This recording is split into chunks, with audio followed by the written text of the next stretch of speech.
this lesson on extracurriculars. As you've learned in previous lessons, the sad truth is that many children with ADHD struggle. They struggle to meet our behavioral expectations, they struggle to meet our educational expectations, and they struggle to meet social expectations. As we discussed in previous lessons, if we're not careful, children with ADHD will only hear what they're doing wrong and grow up feeling as though they can do nothing right.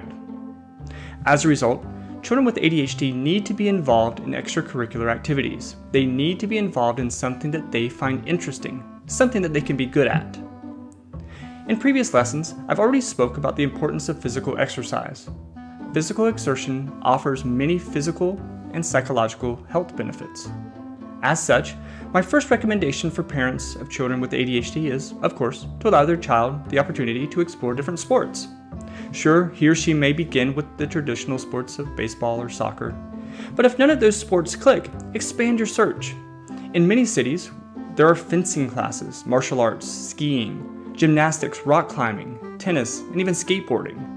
Don't hesitate to take some cues from some of the extreme sports like X Games and things like that. The bottom line is to help your child find something that is meaningful to him or her, an activity that he or she feels is who they are. For some children, there will not be one thing, one sport, or one activity, and that's okay. In fact, there's some pretty compelling research to suggest that it is best for children to be exposed to many different things and avoid the tendency some parents encourage to specialize. In such a case, it is great to play tennis for a few months, followed by a few months of soccer, then rock climbing, and so on. Each sport, for the most part, requires a different physical exertion.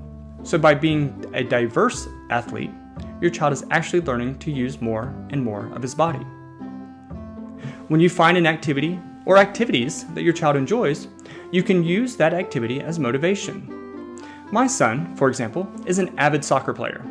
As such, on evenings when he has practice, he is motivated to get his homework done before practice instead of succumbing to the tendency to try to put it off until later in the evening. If your child has an activity with games on the weekend, it allows you to teach your child planning.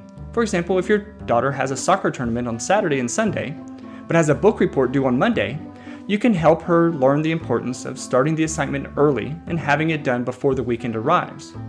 As you can see, when used appropriately, extracurricular activities can be used as a way to teach your child important lessons while also keeping them active. A somewhat newer phenomenon, however, is parents urged to overbook.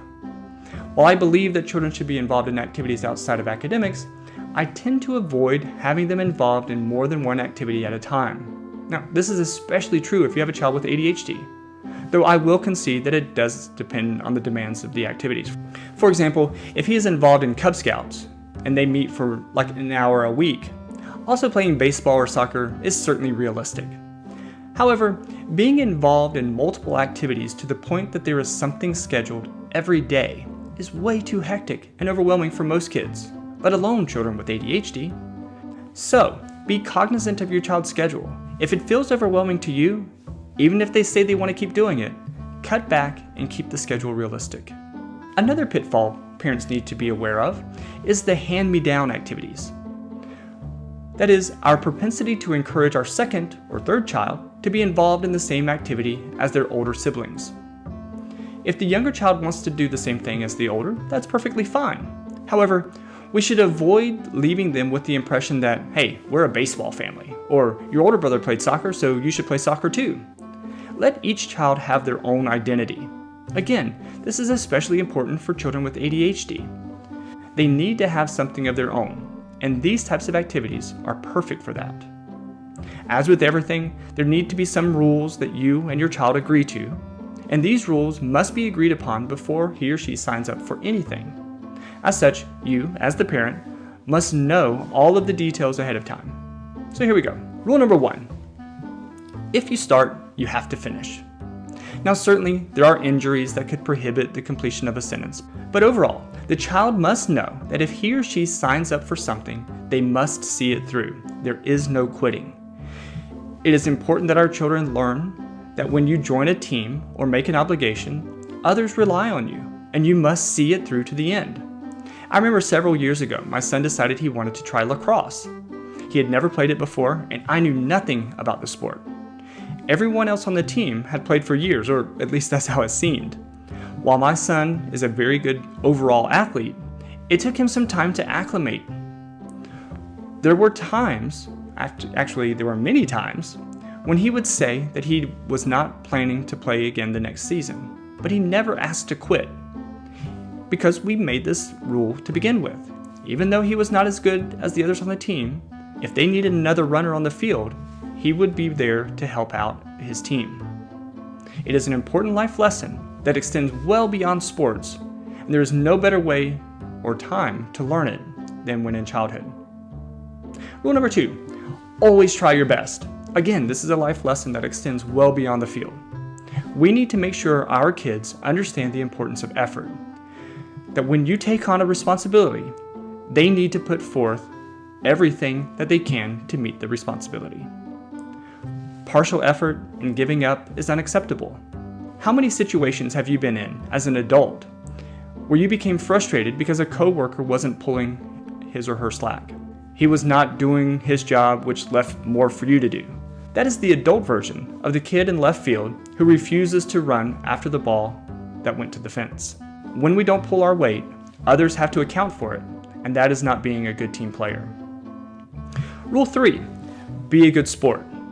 Win or lose, you must show good sportsmanship. Now, I'm certainly not one that believes everyone should get a trophy. In fact, I do not believe anyone except the winning team should get a trophy. They won, they get the reward. That said, I can certainly understand the idea behind getting very young players, such as 3, 4, maybe even 5-year-olds, participation trophies. But after that, once they have entered school age, that practice should end. The winning team or player gets the trophy, and the others do their best and work hard next time. Though I will not get on my soapbox about participation trophies and things like that, what I will say is that I believe that participation trophies are a physical representation of the fragile ego that we are giving our children these days. They can't handle losing. They can't handle a grade below B. They do not associate hard work with rewards. Instead, they tend to believe that reward comes from just being there. And oh my, is that incorrect?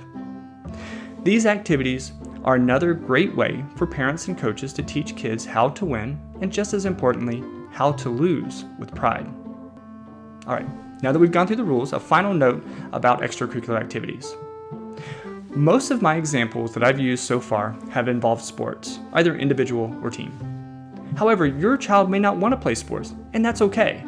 He or she may be drawn to some other activity. So again, think outside the box.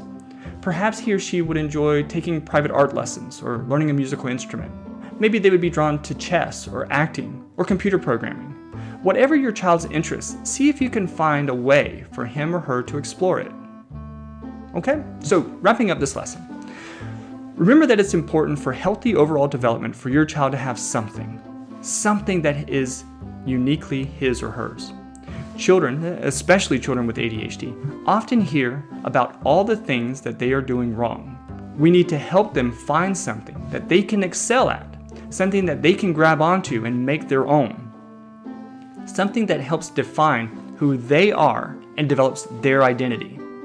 And finally, something that teaches them lessons that they can use as a model for the type of person they will be in the future. We don't give these types of activities the credit they deserve, so be mindful and give them a chance. Seek out things that your child may be interested in and encourage your child to look with you. Make this somewhat of a bonding experience. Hey, what can we find to do next season?